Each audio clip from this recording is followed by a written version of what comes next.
ഞാൻ എൻ്റെ ലൈഫിൽ ആദ്യമായിട്ടൊരു പരീക്ഷണം നടത്തിയായിരുന്നു കേട്ടോ. വലിയ കുഴപ്പമില്ലാത്ത രീതിയിൽ സക്സസ് ആയി കിട്ടിയിട്ടുണ്ട്. പച്ചരി കൊണ്ട് പൂരം വറുത്തതായിരുന്നു കേട്ടോ. ഞാൻ ഇതുവരെക്കും ഇത് ട്രൈ ചെയ്തിട്ടുമില്ല, ഒരാൾ ഉണ്ടാക്കുന്നതായിട്ട് ഞാൻ കണ്ടിട്ടുണ്ടായിരുന്നില്ല. പക്ഷേ ഇന്നലെ എന്തോ അങ്ങനെ ഒന്ന് ഉണ്ടാക്കി നോക്കാനായിട്ടൊരു ഇത് തോന്നിയിട്ടുണ്ടായി, അങ്ങനെ ഉണ്ടാക്കി നോക്കിയതാണ് കേട്ടോ. അതുപോലെ തന്നെ ഈ ഒരു സാധനം ഉണ്ടാക്കാൻ വേണ്ടിയിട്ട് നമ്മൾ കുറേ വീഡിയോസ് ഞാൻ നോക്കി. എല്ലാ വീഡിയോസിലും പറയുന്നത് 2 കപ്പ് അരിയാണ് എടുത്തെങ്കിൽ 4 കപ്പ് തേങ്ങ വേണമെന്നാണ് പറയുന്നത്. എനിക്ക് തേങ്ങ കുറച്ച് കുറവായിരുന്നു ഇവിടെ കയ്യിലുണ്ടായിരുന്നത്. പക്ഷേങ്കിൽ ഞാനൊരു 2-3 കപ്പ് അരി ഉണ്ടായിരിക്കാം. അതിന് ഒരൊറ്റ തേങ്ങ വെച്ചിട്ടാണ് കേട്ടോ ഞാൻ ചെയ്തത്. കൂടുതൽ തേങ്ങ ഇടുകയാണെങ്കിലാണ് ഇതിന് കൂടുതൽ ടേസ്റ്റ് എന്ന് പറയുന്നത് കേട്ടു. പക്ഷേങ്കിൽ എൻ്റെ കയ്യിൽ അതുണ്ടായിരുന്നുള്ളൂ, അതുകൊണ്ട് ഞാൻ അത് മാത്രം വെച്ചിട്ട് ചെയ്ത് നോക്കി. ഇത് ചെയ്യാനായിട്ട് നമ്മൾ ആദ്യമേ പ്രിപ്പയർ ചെയ്തതായിരുന്നില്ല. അങ്ങനെയാണെങ്കിൽ നമുക്ക് അതിന് വേണ്ട ക്വാണ്ടിറ്റി സാധനങ്ങൾ എല്ലാം നമുക്ക് സെറ്റ് ചെയ്തതിന് ശേഷം ചെയ്യായിരുന്നു. പക്ഷേ ഞാൻ ഒരു ആവശ്യത്തിനായിട്ട് അരി പൊടിപ്പിക്കാനായിട്ട് അരി കുതിർത്തി വെച്ചിട്ടുണ്ടായിരുന്നു. അപ്പോഴാണ് അത് വെച്ചിട്ട് ഇതൊന്ന് ഉണ്ടാക്കി നോക്കിയാലോ എന്ന് എനിക്കൊന്ന് തോന്നിയത്. അതുകൊണ്ട് പിന്നെ ഉള്ള സാധനം വെച്ചൊന്ന് ട്രൈ ചെയ്യാമെന്ന് വിചാരിച്ചു, അങ്ങനെ ചെയ്തതായിരുന്നു കേട്ടോ. ഞാനിത് ചെയ്യാനായിട്ട് എനിക്ക് തോന്നിയ ടൈമിൽ തന്നെ ആദ്യം യൂട്യൂബിൽ 1-2 വീഡിയോസ് ഞാൻ നോക്കിയിട്ടുണ്ടായിരുന്നു. അതിൽ 2 പേരും 2 മോഡലിലാണ് കേട്ടോ പറയുന്നത്. ഒരാൾ പറഞ്ഞു 15 മിനിറ്റ് കുതിർത്തി വെച്ചതിന് ശേഷം പൊടിക്കാനാണ് പറയുന്നത്. ഒരാൾ പറയുന്നത് 4-5 മണിക്കൂർ കുതിർത്തിയതിന് ശേഷം പൊടിക്കാനാണ്.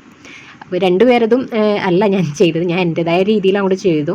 ഞാൻ ഏകദേശം ആ ഒരു ടൈമിനൊക്കെ ഞാൻ ഇത് ചെയ്യാൻ ഉദ്ദേശിച്ച ആ ഒരു ടൈമിനൊക്കെ തന്നെ 2 മണിക്കൂർ ആയിട്ടുണ്ടായിരുന്നു കുതിർത്തി വെച്ചിട്ട്. പിന്നെ അപ്പോൾ തന്നെ വെള്ളമൊക്കെ വാരാൻ വെച്ചു. വെള്ളമൊക്കെ ഉണങ്ങിയതിന് ശേഷം പറ്റിയതിന് ശേഷം വീണ്ടും പെട്ടെന്ന് തന്നെ പൊടിച്ചെടുക്കുക കേട്ടോ ചെയ്തിട്ടുണ്ടായിരുന്നത്.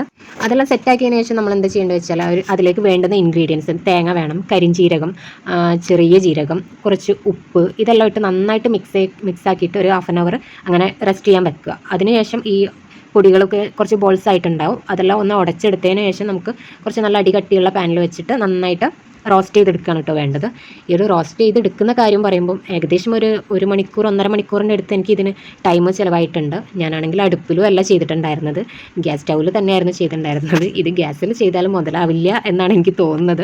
അതുപോലെ തന്നെ നമ്മളിങ്ങനെ നിന്നിട്ട് ചെയ്യുന്നതുകൊണ്ട് എൻ്റെ കൈയും ഷോൾഡറും ഒക്കെ ഇപ്പോൾ ഇന്നേക്ക് എനിക്ക് വേദനയുണ്ട് കേട്ടോ. എന്തായാലും വലിയ കുഴപ്പമില്ലാത്ത രീതിയിൽ ഞാൻ ചെയ്തെടുത്തു. അത് ഒരു ഏകദേശം അതിൻ്റെ ഒരു പകുതി ഭാഗമായി ഒന്ന് കുറച്ച് നല്ല രീതിക്ക് റോസ്റ്റായി വന്നതിന് ശേഷം ഞാൻ അതിലേക്ക് നെയ്ക്കകത്ത് കുറച്ച് ചുവന്നുള്ളി ഇട്ടിട്ട് വറവ് ചെയ്തിട്ട് ഒഴിച്ചിട്ടുണ്ടായിരുന്നു. പക്ഷേങ്കിൽ ഇതെല്ലാം സെറ്റാക്കിയ ശേഷമാണ് ഞാൻ എൻ്റെ ഉമ്മനോട് ഇതിനെപ്പറ്റിയുള്ള കാര്യം ചോദിച്ചത്.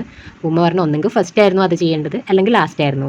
അത് മാത്രം ഒരു ഫോൾട്ട് പറ്റി. അത് ഞാൻ സെൻറ്ററിൽ വെച്ച് ചെയ്തത് കാരണം കുറച്ചുകൂടി അരി ആ ഒരു എണ്ണ പറ്റിയിട്ട് ബോൾസായി പോയിട്ടുണ്ടായിരുന്നു. എങ്കിലും പ്രശ്നമില്ല, സെറ്റാക്കി എടുത്തിട്ടുണ്ട് കേട്ടോ. എന്തൊരു കാര്യമാണെങ്കിലും അത് നമ്മൾ ചെയ്ത് നോക്കിയാൽ മാത്രമേ അതിൻ്റെ ഏകദേശം ഡെപ്ത് എത്രത്തോളം എഫേർട്ട് എടുത്താൽ ചെയ്യണമെന്നോ ഇല്ലേ അതെങ്ങനെയൊക്കെ ചെയ്യണമെന്നോ നമുക്ക് മനസ്സിലാവണമെങ്കിൽ അത് നമ്മൾ തന്നെ ചെയ്ത് നോക്കണം എന്നാണ് എൻ്റെ ഒരു വിശ്വാസം കേട്ടോ. അപ്പോൾ അങ്ങനെ ചെയ്തല്ല പഠിക്കുക. അപ്പോൾ മുമ്പോട്ട് ഇതിലും ഇമ്പ്രൂവ് ആയിട്ട് ഞാൻ ചെയ്യുന്നതായിരിക്കും. ശേഷം അതിൻ്റെ ആ ഒരു മെത്തേഡ് എനിക്ക് ഇപ്പോൾ കിട്ടിയിട്ടുണ്ട്. ഈ ഒരു പൊടിക്ക് ഇവിടെ അവിലോസ് പൊടി, പൂരപ്പൊടി എന്നൊക്കെ പറയാറുണ്ട് കേട്ടോ. ഇത് മറ്റു നാടുകളിൽ ഇതിന് വേറെ എന്തെങ്കിലും പേരുണ്ട്, ജസ്റ്റ് കമൻറ്റ് ചെയ്യണേ. അതുപോലെ ഈ ഒരു പൊടി എവിടെ കണ്ടാലും എപ്പോൾ ഇതിനെപ്പറ്റി ഓർമ്മ വന്നാലും എനിക്ക് ഫസ്റ്റ് ഓർമ്മ വരിക എൻ്റെ മൂത്തനെയാണ് കേട്ടോ. മൂത്ത എന്ന് പറയുന്നത് എൻ്റെ ഉമ്മൻ്റെ ഏറ്റവും വലിയ സിസ്റ്ററാണ്. ആളുടെ വീട്ടിൽ എപ്പോഴും ഉണ്ടാവുന്ന ഒരു ഐറ്റം ആയിരുന്നു ഇത്.